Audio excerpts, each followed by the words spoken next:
Praise the lord. యేసయ్య అతి పరిశుద్ధమైన నామములో మీ అందరికీ వందనాలు. ఈ దిన లేఖన భాగము యోహాను సువార్త 18వ అధ్యాయము 8వ వచనము చదువుతున్నాను. యేసు వారితో, నేను ఆయన్ను మీతో చెప్తిని గనుక మీరు నన్ను వెదుకుచున్న ఎడల వారిని పోనీయుడని చెప్పాను. గెత్సేమనే తోటలో యేసయ్యను పట్టుకోవడానికి బంధించడానికి వచ్చిన సైనికులతో అంటున్నాడు, ఆ యేసును నేనే. ఒకవేళ మీరు నన్ను వెతికితే నన్ను పట్టుకోండి, వీరిని విడిచిపెట్టండి. ఎవరు వీరు? 12 మంది శిష్యులు. అందులో ఒకడు పట్టించటానికి వచ్చాడు, ఇస్కరియోతు యూదా.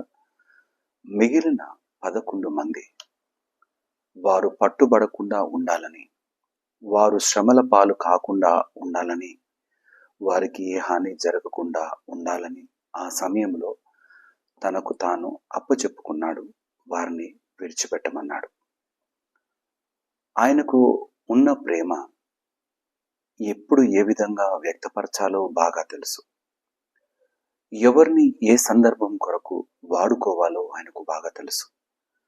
ఎవరికి ఏ పని ఏ సమయంలో అప్పచెప్తే వారు బలంగా పని చేస్తారో యేసయ్యకు బాగా తెలుసు.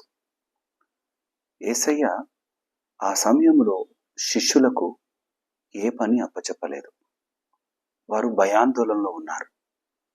వారు భయపడుతూ ఉన్నారు. ఆ సమయంలో కాపరిని పట్టుకోగానే గొర్రెలు చెల్లాచెదురైపోయినట్టుగా ఆ సమయంలో ఆయన్ని విడిచిపెట్టి అందరూ వెళ్ళిపోయారు. వారి వారి ప్రాణాలను కాపాడుకోవడానికి వెళ్ళిపోయారు.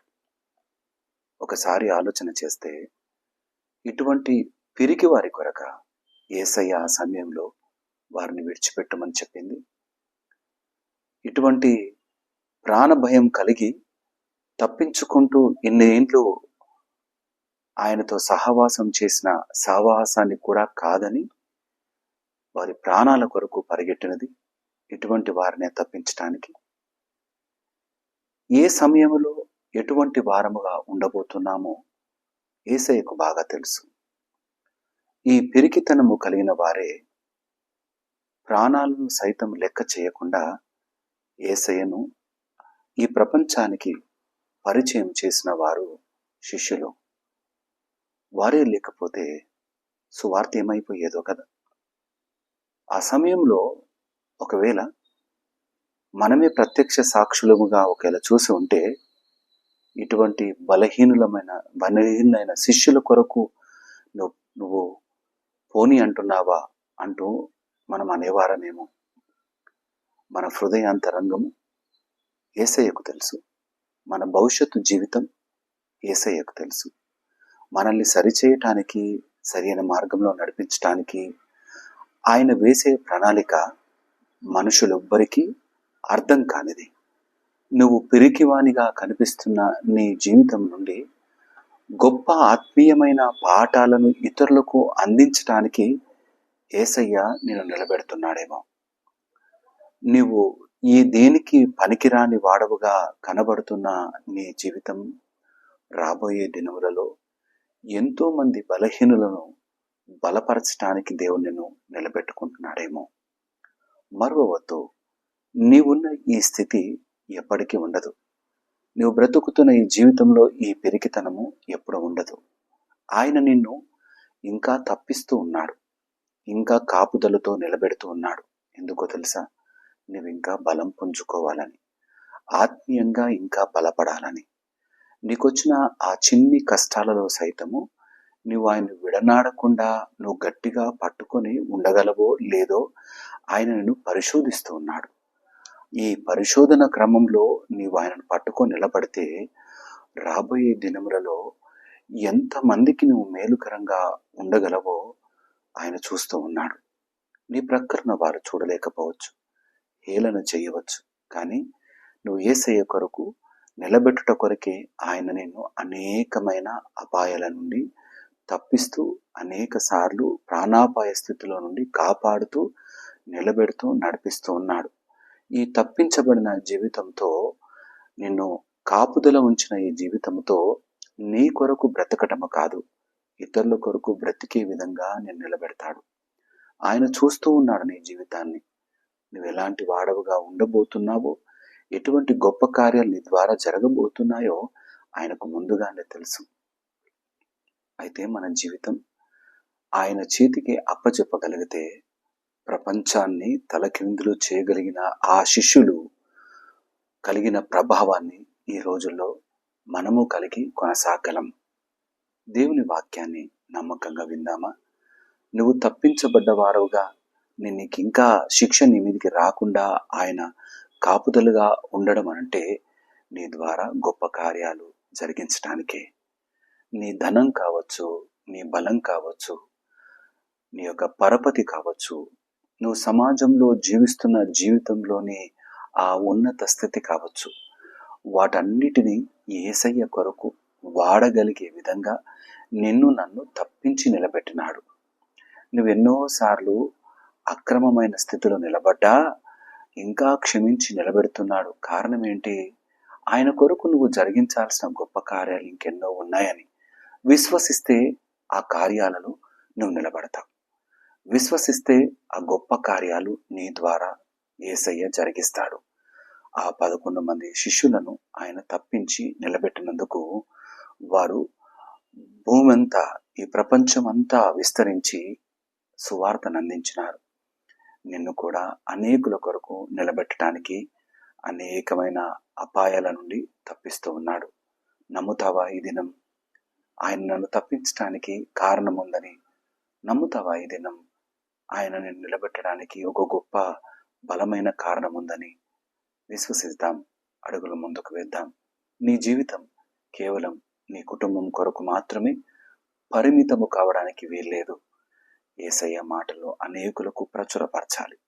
యేసయ్య ప్రేమను అనేకులకు పంచిపెట్టాలి. యేసయ్య అనురాగాన్ని, ఆప్యాయాన్ని, మన కొరకై ఆయన చూపించిన ప్రతి గొప్ప కార్యాన్ని అనేకుల ముందు ప్రకటించే వారంగా నిలబడదామా? భయపం లేకుండా, దిగులు లేకుండా కొనసాగుదాం.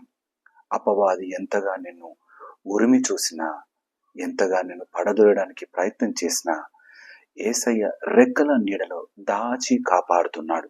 కారణం నీ ద్వారా అనేకమైన గొప్ప కార్యాలను జరిగించడానికి. ఎంతమంది నీ కొరకు ఎదురు చూసేవారున్నారో రాబోయే దినాల్లో నీ మాట వినటానికి, నీ ద్వారా మేలు పొందుకోవటానికి, నీ నీడన బ్రతకటానికి. మరవవద్దు, ఇది శ్రేష్టమైన జీవితం, యేసయ్యను కలిగిన జీవితం. నమ్మకంగా అడుగులు వేయి. ఈరోజు నీ బలహీనమైన స్థితి రేపటి దినాన గొప్ప బలంగా మారుస్తాడు. ఆయన మాత్రం విడువక కలిగి కొనసాగుదాం. దేవుడి మాటలు దీవించి ఆశీర్వదించును కాక. ఆమేన్. తల వంచుదామా? ప్రార్థన చేసుకుందాం. దయచేసి యొక్క ప్రార్థనలో అందరూ నాతో కలిసి ఏకీభవించాల్సిందిగా కోరుతున్నాను. మా ప్రియ యేసయ్య, మీకే వందనాలు. నీ లేఖనాలను బట్టి వందనాలు. నువ్వు అలనాడు ఆయన గెస్తమనే తోటలో శిష్యులను తప్పించినావు, వారిని విడిచిపెట్టమన్నావు. నాయన, నీవిచ్చిన వారిని ఒక్కరిని కూడా నేను పోగొట్టుకోను అన్న ఆ యేసయ్య మాట నా తండ్రి నిలబెట్టుకున్నాడు. నా తండ్రి, ఈ దినం మేము ప్రార్థన చేస్తున్నాం. నాయన, మేము కూడా నా తండ్రి యేసయ్యను విడనాడకుండా నమ్మకంగా కొనసాగుటకు సాయం దయచేయండి.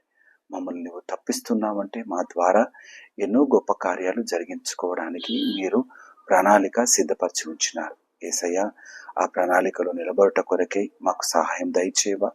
నీ నుండి తప్పిపోయే వారంగా కాకుండా ఆయన నిన్ను కలిగిన వారంగా నిలబడటకు సహాయం దయచేవా.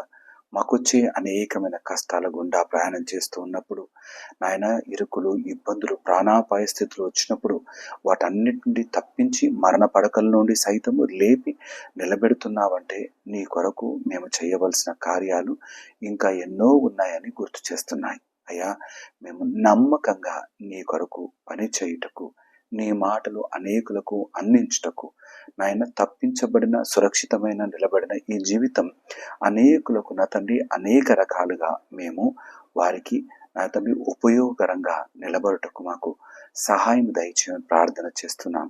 మాకున్న బలాన్ని, ధనాన్ని, పరపతిని ప్రతిదీనైనా నీ కొరకు వెచ్చించి అనేకులను నీ వైపుకు నడిపించుట కొరకు సాధనాలుగా సిద్ధపరిచి నడిపించమని స్తుతులు చెల్లిస్తూ వందనాలు చెల్లిస్తూ ఈ వాక్యం విని హృదయంలో దాచుకుంటున్న ప్రతి బిడ్డకు నువ్వు తోడై ఉండమని ప్రార్థిస్తూ యేసయ్య నామమున అడిగి ప్రార్థించి వేడుకుంటున్నాము నా తండ్రి, ఆమేన్.